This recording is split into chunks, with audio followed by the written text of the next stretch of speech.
মা গঙ্গা করে জোরে গোবিন্দের কাছে মনে ধরে বলছে, প্রভু আমি যে দেশের এত ময়লা আবর্জনা বুঝি করে হয়ে নিয়ে যাচ্ছি, আমি তো অপবিত্র হয়ে যাচ্ছি প্রভু, তাহলে আমি পবিত্র কবে হব?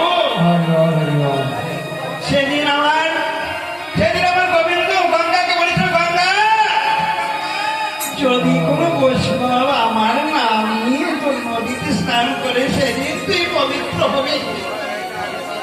বাবা এটা আমার কথা নয়, এটা ভাগবতের কথা। তাই হরি